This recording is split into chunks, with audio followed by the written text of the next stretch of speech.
Buenas tardes, queridos amigos. Hoy traigo unos apuntes para comprender y continuar con el vídeo, así que los voy a leer. Durante su infancia no hubo sucesos especialmente llamativos o fuera de lo común que justificaran sus acciones futuras, ni sufrió maltrato físico ni abusos sexuales. Chico solitario, criado en una familia de clase media, que le gustaría diseccionar animales muertos para ver cómo eran por dentro, o que sus padres discutieran con frecuencia, y que acabaran divorciándose cuando tenía tan solo 18 años. No parecen motivos suficientes para justificar un despertar homicida.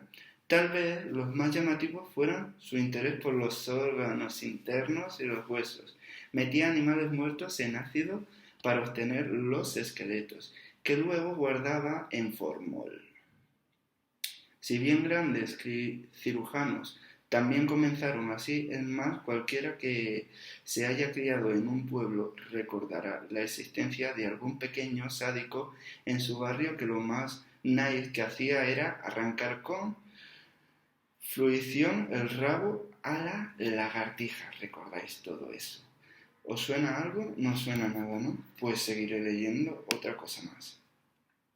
Eso sí, en Bath, Ohio, el pueblo donde vivió su juventud, la homosexualidad era máximo tabú, como en tantos otros lugares a mediados de los 70. Por otra parte, él se sintió desamparado cuando empezó a despertarse en su interior una inclinación sexual hacia los hombres, ya que no conocía a nadie, pero también porque en sus fantasías sus amantes estaban inmóviles, inconscientes, muertos. Sabía que eso no era normal y le aterrorizaba, por lo que intentaba embotar sus pensamientos con alcohol.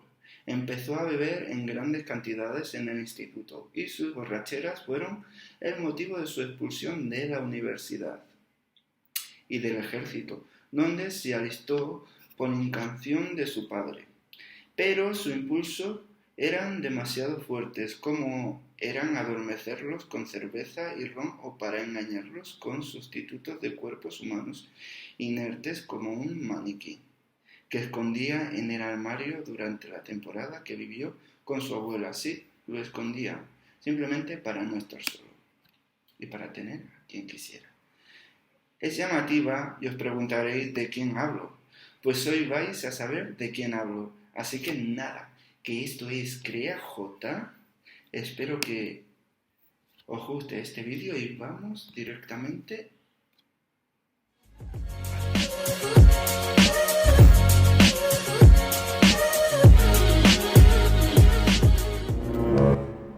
Jeffrey Lionel Dahmer nació el 21 de mayo de 1960 y murió el 28 de noviembre de 1994, apodado el caníbal de Milwaukee o el carnicero de Milwaukee. Fue un asesino en serie estadounidense, responsable de la muerte de 17 adultos y menores varones entre 1978 y 1991. Es conocido no solo por la cantidad de personas que asesinó, sino también por practicar la necrofilia y el canibalismo. En el año 2002 se estrenó una película llamada Dahmer. Os recomiendo que la veáis. A diferencia de otros asesinos seriales que sufrieron en su infancia de maltrato físico y psicológico, este asesino fue un niño amado por sus padres, quienes le proporcionaron todo lo posible para su adecuada educación y buena vida social. Su padre era químico y su tarea obligaba a la familia a trasladarse con mucha frecuencia. Dahmer empezó a coquetear con la muerte a los 10 años, cuando comenzó a torturar a los pequeños animales que cazaba en un bosque que se encontraba cerca de su casa. Al parecer, adoraba reunir y limpiar sus huesos. Todo ello hizo que, con el paso de los años, sus amigos le empezasen a considerar raro y extravagante. Campos, por su parte, afirma que coleccionaba seres muertos que encontraba tirados en la carretera, algo que según determina si es un rasgo que suelen tener la mayoría de asesinos en serie durante su infancia.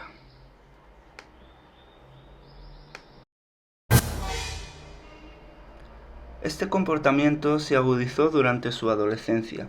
Cuando cumplió unos años más, se armaba de una bolsa de basura y recorría las carreteras de campo de Ohio en busca de cuerpos de animales muertos. Una vez que se hacía con ellos, llevaba a los animales al patio de su casa y se dedicaba a diseccionarlos. A los 15 o 16 años les hicieron abrir en canal a un lechón en una clase de biología. Aquella fue su particular revelación. El momento en el que descubrió que adoraba la muerte. Esto está dicho por él mismo en una entrevista. Tras reiteradas mudanzas, en 1967, la familia compró una casa en Bath, Ohio, donde Jeffrey pasó el resto de su infancia y adolescencia. Cuando iba de pesca con su padre, le gustaba abrir en canal a los peces y ver cómo morían. Con 10 años, Dahmer caminaba en la carretera para buscar animales arrollados. Los llevaba al patio y los abría para ver qué había dentro. Tenía en formol varios tipos de insectos. Dahmer comenzó a ser cada vez más introvertido, aunque realizaba algunas actividades en la secundaria, como trabajar en el periódico y jugar al tenis.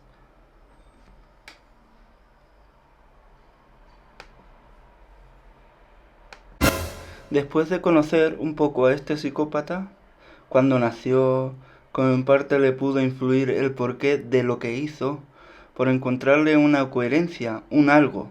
Me quiero centrar en el primer asesinato de Dahmer, pues es algo muy importante, me llama la atención, y así vemos a quién irá dirigido los siguientes casos, y en parte quiero que este vídeo se base en parte en ese caso,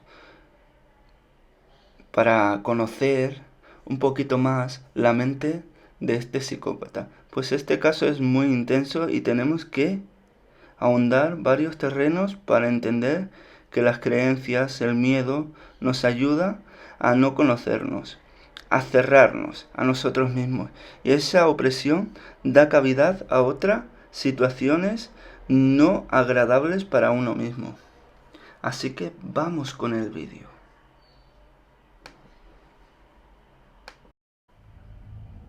Antes de cumplir 18 años, sus padres se divorciaron y su padre volvió a casarse meses después.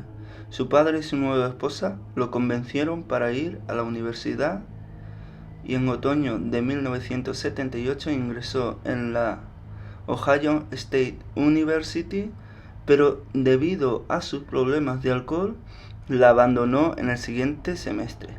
En 1979 su padre lo convenció para entrar al ejército, a raíz de lo cual fue enviado a Alemania, en donde permaneció pocos años hasta que fue dado de baja por su alcoholismo. Después de vivir un tiempo en Florida, volvió a su casa en Ohio. El 25 de septiembre de 1978, a la edad de 18 años, se mudó a un apartamento en Milwaukee. Al día siguiente le ofreció $50 a un chico laosiano de 13 años para posar para una fotografía, pero al momento de acariciarlo el chico se asustó y salió corriendo. Los padres del chico realizaron la denuncia y el 30 de enero de 1979 Dahmer fue encontrado culpable, pero solo permaneció en la cárcel 10 meses antes de ser liberado.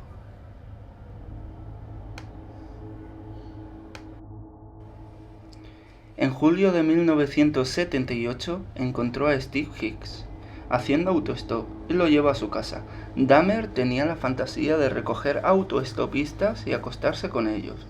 Una vez en su casa, se dio cuenta de que Hicks no le interesaba, y cuando este quiso irse, Dahmer no pudo aguantar el rechazo de este y lo golpeó en la cabeza con una pesa para luego estrangularlo. Luego lo desmembró y lo puso en bolsas de plástico y las metió en su coche para ir al vertedero y tirarlas. A medio camino, la policía lo detuvo por conducir demasiado a la izquierda. Le preguntaron por las bolsas que llevaba en el asiento trasero y Dahmer contestó que era basura. Le creyeron y como pasó el test de alcoholemia, le pusieron una multa por conducir fuera de su carril y le dejaron ir. Volvió a su casa con los restos del cadáver y los llevó al sótano, exceptuando la cabeza, con la cual subió al baño del segundo piso, donde la lavó y la apoyó en el suelo para masturbarse. Posteriormente la volvió a llevar con el resto del cuerpo y guardó las partes del cadáver en una tubería de la casa. Después de abandonar la universidad y volver del ejército, desenterró los restos, destruyó los huesos y los espacios en la maleza. Tras su primer asesinato se sintió culpable y asustado. Intentó reprimir sus deseos sexuales homicidas, acudiendo a la iglesia, dejando el alcohol y manteniéndose en estado de celibato. Vivió así un tiempo, lo que explica que pasaran casi 10 años hasta su siguiente crimen, pero con el tiempo pensó que podía intentar satisfacer alguno de sus deseos sin hacerle daño a nadie. Volvió a beber y empezó a frecuentar lugares de ambiente gay. En 1986 fue detenido por exhibicionismo público. Poco antes había querido desenterrar a un joven muerto hacía unos días para disfrutar de su cuerpo. Ahí veo un descontrol bastante acentuado, Se ve cómo utiliza la represión, cómo intenta ir por el buen camino para que no se volviera a producir el primer asesinato. Pero algo por dentro le puede y no lo controla. Miras a tu alrededor y te da más impulso para cometerlo. Es fácil verlo viendo las situaciones del día a día, las injusticias del injusto y del justo. Recordemos, las injusticias del justo y del injusto, o del injusto y del justo. Para mí este personaje, que no era ficción, era un personaje, bueno, no es un personaje, sino que es real. Es un caso para analizar muy profundamente. Y te llega a enternecer, Llega un momento en que te enternece la situación, ver su vida, sus capacidades, su trabajo y cómo llegó a hacerlo. Porque lo de mantener una relación con alguien drogado, dormido, es porque se ve claramente que tiene un miedo atroz y un asco a su cuerpo y a sí mismo. Se siente frustrado porque piensa que los hombres despiertos no querrán nada con él. Entonces los secuestra, los ata, lo que quiera hacer. Y cuando ellos tienen conciencia, o sea, toman su conciencia, despiertan, al ver la situación, ¿qué hacen? ¿Qué creéis? Pues lo que todos. Querer escapar, y Dahmer se siente rechazado y los mata. Y así sucesivamente. Pero bueno, tranquis, que conoceremos más casos. El porqué de su muerte, entre otras cosas. En el próximo vídeo, más de Dahmer, el carnicero de Milwaukee. Así que Crea J está ahora en misión Dahmer.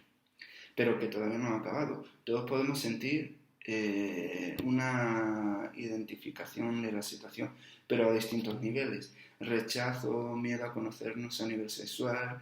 Que tenéis vídeos de la sexualidad, recordarlo en Crea J, en mi canal, así que buscarlo. A nivel práctico, en el exterior, ya sea social y trabajo.